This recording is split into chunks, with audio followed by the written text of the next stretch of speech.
I've described in past episodes how I work part-time as a tour guide in Rocky Mountain National Park. I work for Green Jeep Tours, and we take tourists up into the park by Jeep. 3-hour tours typically.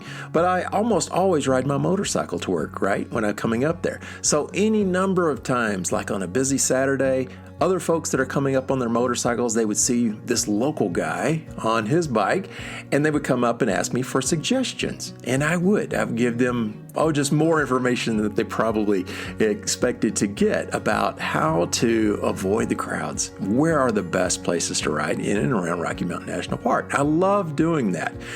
But a year or so ago, I decided to put it into this podcast. So I created 3 episodes that were targeting around Rocky Mountain National Park and the region all around the national park.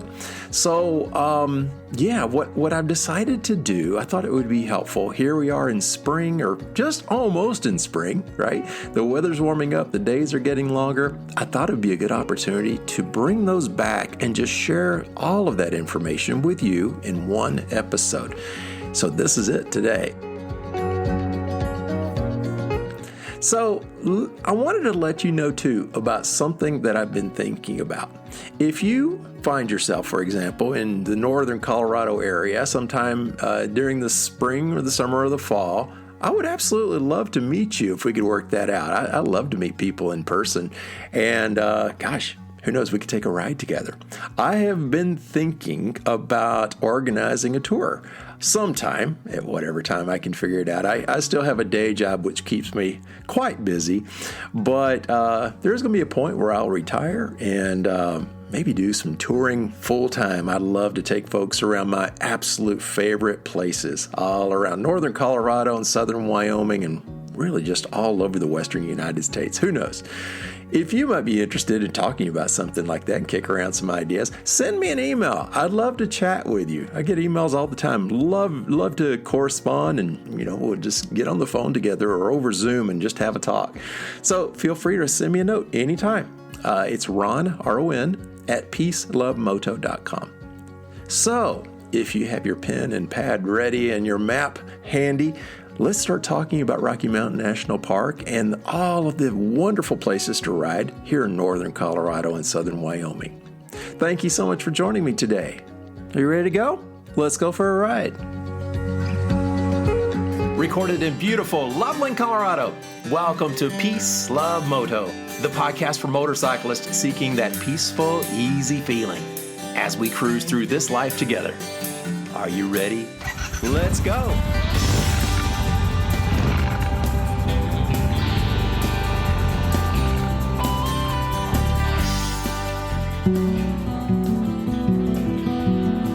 Well, let's get started. When you look at a map of northern Colorado, one of the first things that you'll notice is that Estes Park is right next to Rocky Mountain National Park. Now, some folks think that Estes is within Rocky, and Estes Park is the same thing as Rocky Mountain National Park. Well, they're two different things. Estes Park is a little village or little town, and then Rocky, or Rocky Mountain National Park, is a national park. It's actually owned by you and me, the taxpayer, and it's managed by the National Park Service. So when you leave the Estes Park city limits on either Highway 34 or 36 going west, you immediately reach either the Beaver Meadows entrance, a little bit to the middle of the park, or to the northern edge of the park. You can also reach Fall River entrance. Those are the two main entrances from the east side of the park. So as you exit the park on the western side, those two roads combine together, and then you'll enter the sister village of Estes Park, which is called Grand Lake. We'll talk more about that a little bit later. But let's begin with when to be there. And I'm just going to hit to the highlights on that. These are some primary tips, I would say, to have the most enjoyable trip by motorcycle. Avoid holidays. Full stop there. Avoid holidays. The full-time population of Estes Park is about 6,000 people. Rocky Mountain National Park receives about 4.3 million visitors each year, and the great majority of those visitors arrive in Estes Park.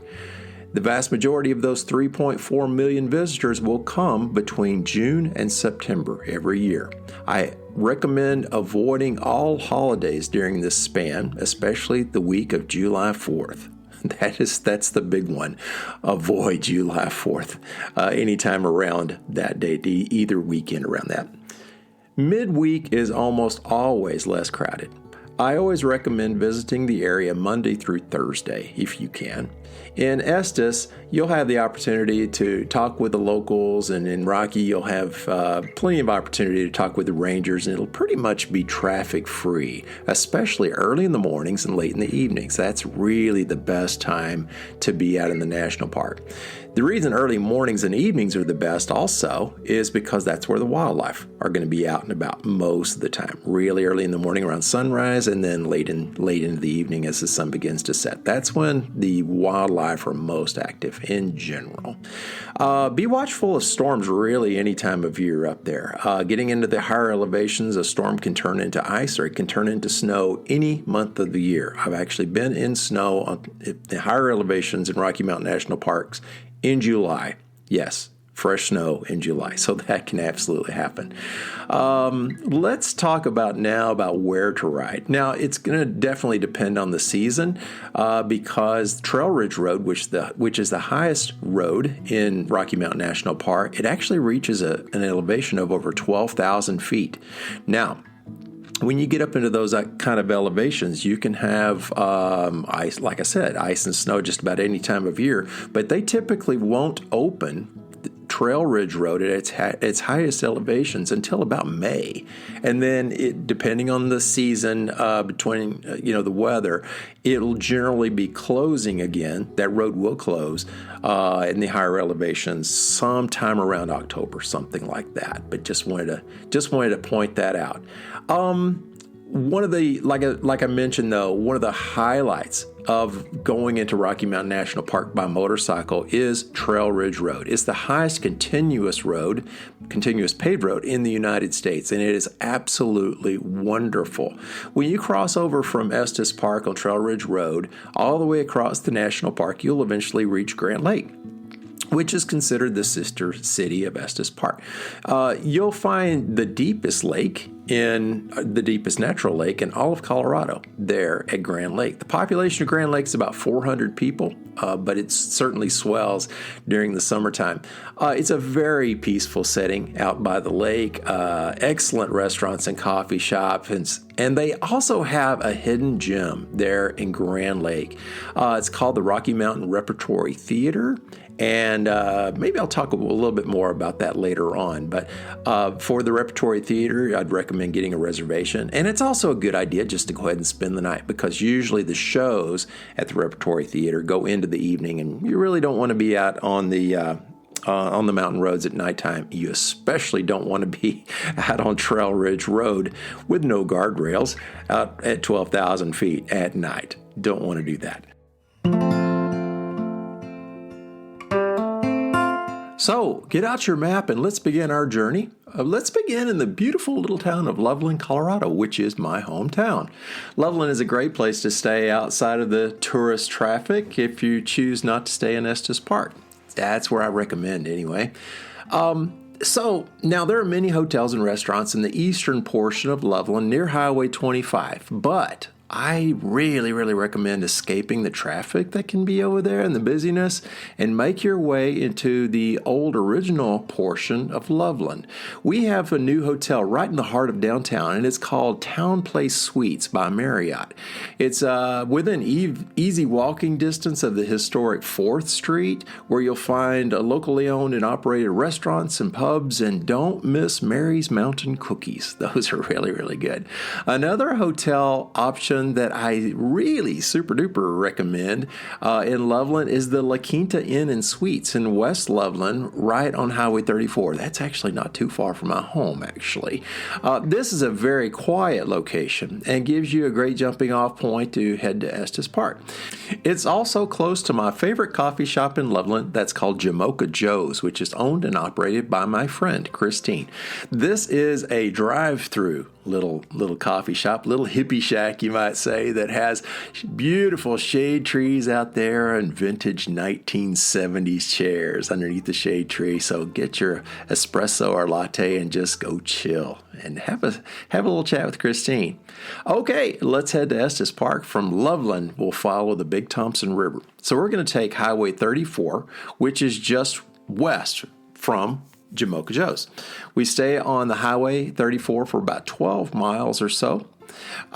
We immediately enter the foothills of Colorado from there, going through this amazing and deep portion of the road, which we call the Narrows, as it follows the Big Thompson River going west. As soon as you exit the Twisties of the Narrows, on your left you'll see a beautiful little shop. It's called the Colorado Cherry Company. Stop in there for a cherry pie pocket or juice, and while you're listening to classic tunes and even polka sometimes. By the way, my beautiful wife Karen is the store manager, so we are there quite a lot, and it is a great little shop. So you're going to continue on Highway 34. And then you'll finally reach a point of a little town called Drake, tiny little village. There's a small restaurant and a campground there. It's here where you want to turn right on County Road 43. Don't miss this turn. It's really easy to miss it, but be looking for County Road 43. Here, we're going to turn toward Estes Park, but we're going to follow the less traveled Little Thompson River. We'll continue on County Road 43 through the little village of Glen Haven, and there's going to be this amazingly sharp and steep twisty turn that you're going to be going up and over. Just be careful here. It's perfectly fine for street bikes. No need to have a dual sport or anything like that, but it is quite steep.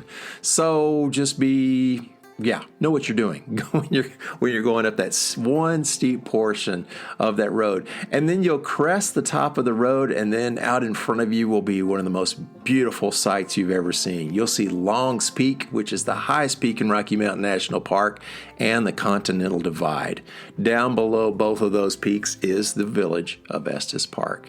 Estes Park is a beautiful, cool little village, and it's very popular. Like I said, I really recommend visiting Estes really any time of year, but Mondays through Thursdays is when you're going to see a lot less crowds and a lot less traffic.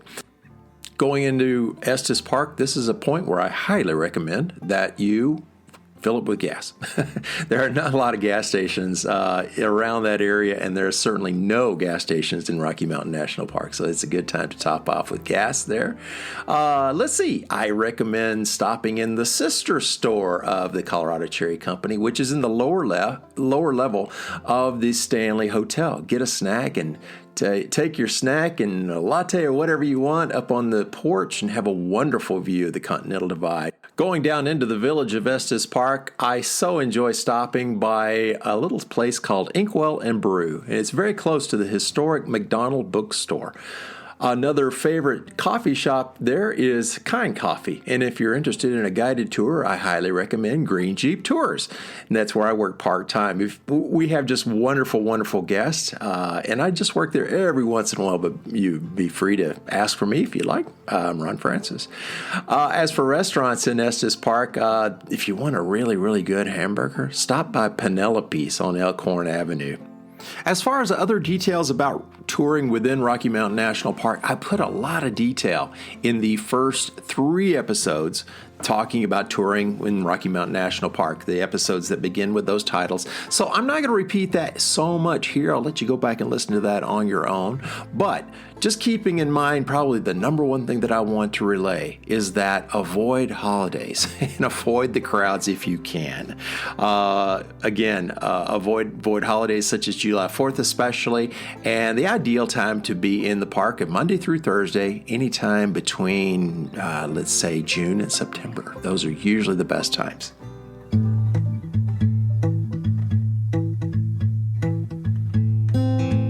As I mentioned, I published 3 episodes on Rocky Mountain National Park, which have a whole lot of detail in those 3 separate episodes. But I'd like to stress right now, as we begin to wrap up this section, where to go from Grand Lake. Now, once you've reached the other side of Rocky Mountain National Park from Estes Park, there's Grand Lake right there, the little village. And you can either come straight back, coming back east and come across the park again, or if you have extended time, you can take other options to return yourself back to Loveland. So option 1, for example, from Grand Lake, you go west on Highway 34, and that's the same highway that goes through Rocky Mountain National Park. That's also Trail Ridge Road. So from Grand Lake, you've got an opportunity to go back across Rocky Mountain National Park on the same road that you came over to Estes Park if you want to. But if you have additional time, you have other options that are just completely amazing. So for example, from Grand Lake, you can continue on going west and reach the little city called Granby. And from Granby, by the way, it's a good place to top off with gas again. From Granby, you can take a right and actually cross the Continental Divide one more time. You've already crossed it when you were on Trail Ridge Road, but you'll cross it one more time going north. You'll head over to eventually the little village of Walden, which is out there. Just beautiful out there. Those are flat spaces that were made by the glaciers during the ice ages and completely surrounded by mountains, no traffic whatsoever, and it's just wonderful straight stretch of just serenity, I guess you might say. It's just wonderful. From there, you'll eventually, as you go north, you'll eventually get to Walden, a great place to grab a bite to eat or top off with gas there if you need to. From there, you'll take a right on Highway 14. And Highway 14 will take you over what's called Cameron Pass at 10,000 feet. You'll follow the Cashler-Poudre River all the way down for roughly about 100 miles and eventually reach the town of Fort Collins. And then you go from Fort Collins, you'll go south, and then you'll reach Loveland once again. So one other option I just want to throw out there as well, going back to Grand Lake. So from Grand Lake, again, go out to Granby, and then instead of turning right to go north, you'll turn left to go south. From there, you're going to follow out the road, and you'll eventually cross through the very famous ski resort called Winter Park. You'll pass that. You'll do an amazing climb up what's called Berthoud Pass with some amazing views up there. From Berthoud Pass, you'll continue on down where it'll eventually connect up with Highway 70. Now, from Highway 70, as you're coming back towards civilization, coming back east, you've got all sorts of options to work your way back to Loveland. You can work your way back through Nederland or through actually the city of Boulder, which is quite popular. And then, you'll work your way back down to Loveland following the foothills there. There's just too many details and too many options to possibly be able to describe.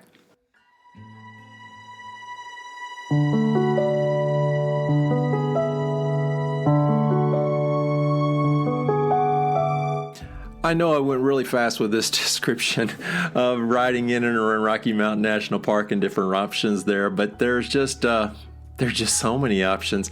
I've literally ridden in this area for almost 30 years now, well over 25, almost 30, I guess, collectively, and I love it. I just absolutely love it. I love the terrain, the wildlife, the history, the people. There's just so many things about this area that I really, really love. Sometimes the easiest thing, quite frankly, is just talk with a local in order to find out the best places to go. And I'm quite the experienced motorcycle rider around here, so I would love to talk with you. Again, kind of thinking around the idea of creating a tour, if you may be interested in something like that one of these days, but still thinking about that. But again, I would love to talk with you. Whoever may be listening and interested in just finding out more information about riding around this area or maybe taking a tour at some point. So feel free to send me a note. Again, my email is ron@peacelovemoto.com. I love what I do. In regard to this podcast, this has just been a joy. I love it more all the time, and especially now that we're getting the warmer weather. And I got in a nice ride today too, about 200 miles up in the kind of cool wind, but it was just completely awesome as always. And I'm so excited to have spring right around the corner and summer ahead. And I'd love to meet you as well. As always, thank you so much for listening. If you enjoy the podcast, please tell your friends. I really appreciate that. So until we meet again, I wish you peace. I wish you love.